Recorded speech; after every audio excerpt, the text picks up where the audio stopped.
नमस्कार दोस्तों, आप सभी का स्वागत है आपके अपने YouTube चैनल में।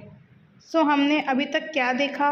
बायोमेडिकल वेस्ट का इंट्रो देखा और उसके एम्स पढ़े। इंट्रो और एम्स के बाद हम आगे बढ़ते हैं उसकी क्लासिफिकेशन पे। तो मैं आपके लिए एक नया वीडियो नई क्लास में लेकर आई हूँ, किस पे? Classification of biomedical waste. तो देखो BMW का क्लासिफिकेशन किस किस आधार पे किया गया है। BMW का क्लासिफिकेशन एक तो उसकी वेस्ट कैटेगरी के आधार पे किया गया है और दूसरा उसमें कौन कौन से एग्जाम्पल्स आते हैं, उस कैटेगरी में कौन सा वेस्ट आता है, वो सब के आधार पे किया गया है। तो आगे देखते हैं। पहला आता है जनरल वेस्ट। जनरल वेस्ट मतलब ऐसा वेस्ट जो ह्यूमंस की बॉडी, एनिमल्स की बॉडी, पूरी कम्युनिटी, एनवायरनमेंट, किसी को भी कोई भी किसी प्रकार का नुकसान नहीं पहुंचा रहा हो, वो क्या होते हैं? No risk to human health, मतलब वो ह्यूमन की हेल्थ के ऊपर किसी भी प्रकार का कोई रिस्क नहीं डालते। एग्जाम्पल क्या हुए?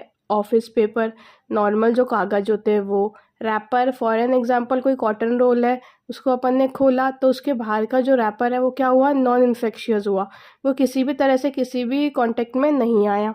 दूसरा किचन वेस्ट, जो भी किचन से सामान निकल रहा है, चाहे वो फ्रूट्स हो या फिर कुछ वेजिटेबल्स हो या फिर कुछ ऐसी चीज़ हो जो क्या हो? नॉन इन्फेक्शियस हो, ह्यूमन बॉडी के लिए वो इन्फेक्शन ना पहुंचाए, किसी भी तरीके का कोई नुकसान नहीं पहुंचाए, उस वेस्ट को किस कैटेगरी में रखा गया? जनरल वेस्ट में। ठीक है, नेक्स्ट पढ़ते हैं अपन। नेक्स्ट कैटेगरी है इसकी शार्प वेस्ट। शार्प वेस्ट मतलब नुकीली चीज़ें। नुकीली चीज़ें कौन कौन सी? Sharp waste like needles, scalpel etcetera. Needles जो कि अपन इंजेक्शंस लगाते हैं, सिरिंज लगाते हैं, उसके ऊपर लगी हुई आती है नीडल्स, ये किस वेस्ट में आती है? शार्प वेस्ट कैटेगरीज में। स्कैल्पल क्या होती है? ब्लेड्स होती है। ब्लेड्स को मेडिकल टर्म्स में क्या बोला जाता है? मेडिकल नेम क्या होता है उसका? स्कैल्पर। ठीक है, आगे देखते हैं अपन। थर्ड काइंड ऑफ वेस्ट कौन सा होता है? Pathological waste. पैथोलॉजिकल वेस्ट ऐसा होता है जो कि एग्जाम्पल क्या हुआ उसके? ब्लड, बॉडी पार्ट्स कोई हुआ या फिर कुछ बॉडी का फ्लूइड हुआ। बॉडी फ्लूइड मतलब ब्लड हो गया, प्लाज्मा हो गया, एक्सेट्रा, कुछ भी हो सकता है। ठीक है, नेक्स्ट आता है केमिकल वेस्ट। केमिकल वेस्ट कौन से होता है? ऐसे वेस्ट जो क्या होते हैं? किसी रिएजेंट को कंसिस्ट करे या फिर कोई केमिकल वेस्ट में। तो केमिकल वेस्ट कौन से? एग्जांपल देखते हैं इसके अपन। लेबोरेटरी रिएजेंट जो लैब में काम आते हैं, कोई टेस्ट लगाने के लिए कोई रिएजेंट काम में आ रहा है, उसको क्या बोला गया? Laboratory reagent. Film developer, x-ray करते टाइम पे जो फिल्म बनती है उसमें काम आने वाला जो रिएजेंट होता है या फिर डेवलपर होता है, वो किस में वो किस कैटेगरी में आया? केमिकल वेस्ट में। ठीक है, नेक्स्ट आते हैं unused liquid from radiotherapy, contaminated glassware etcetera. Radio active waste वो यूज़ में ही नहीं आए हो अभी तक। कैसे हो? बिल्कुल पैक हो और यूज़ में नहीं आए हो।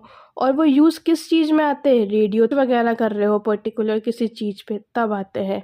या फिर और रेडियो एक्टिव वेस्ट में कौन सी चीज़ें आएगी? कंटामिनेटेड, मतलब कंटामिनेटेड वर्ड होता है जिसके ऊपर कोई, और उसमें क्या आते हैं? ग्लासवेयर, कोई ग्लास की चीज़ हो गई, स्लाइड हो गई, कुछ भी हो सकता है वो ग्लास का। ठीक है, आगे देखते हैं इन्फेक्शियस वेस्ट। इन्फेक्शियस वेस्ट वो होते हैं वेस्ट और पैरासाइट डिजीज टू ह्यूमन।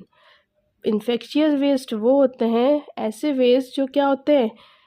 जिसके अंदर किससे कंटामिनेटेड हो, या तो कोई बैक्टीरिया हो उसके अंदर, या फिर कोई वायरस हो, या फिर कोई पैरासाइट, क्या है वो? डिजीज़ कॉज कर रहा है कहाँ पे? ह्यूमन को। एग्जाम्पल कोई टिश्यू हो गया, कोई ब्लड हो गया, कोई बॉडी फ्लूइड हो गया, एक्सेट्रा। फार्माक्यूटिकल वेस्ट ये क्या होते हैं? The waste involve, this waste involve क्या इन्वॉल्व करते हैं ये? एक्सपायरी या फिर आउटडेटेड ड्रग्स और केमिकल्स। फार्माक्यूटिकल पर्टिकुलर होती है मेडिसिन्स के लिए।